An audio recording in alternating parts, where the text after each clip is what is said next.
The White House is denying a report that President Trump's lawyer floated the idea of pardoning two men caught in special counsel Robert Mueller's investigation.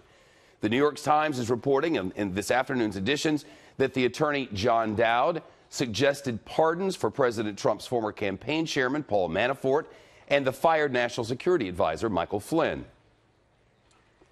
Has he considered, is he considering, would he consider pardoning Paul Manafort, Michael Flynn, or Rick Gates? As I said, an on-record statement from the president's attorney here at the White House on these matters has said there's no discussion or consideration of this. The question from John Decker of Fox News Radio. Flynn started cooperating with the Russia investigation and pleaded guilty to lying. Manafort currently faces fraud charges.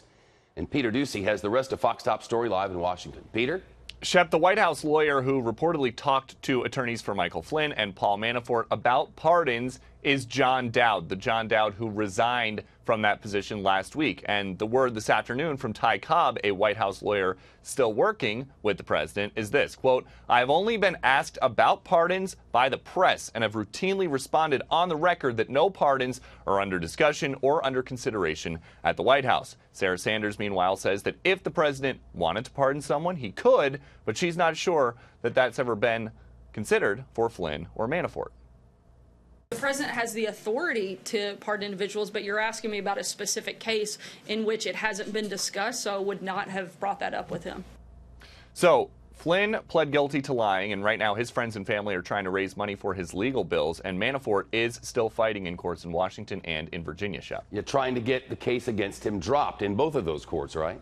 Right, and just yesterday he tried to argue to a judge in Virginia that the special counsel's office is only supposed to be investigating impropriety with the Trump campaign and things that are directly connected to it. So the Manafort argument is, since the financial crimes he's being charged with date back a decade, he doesn't think that they should be something the special counsel can come after him for. So far, no word from the judge.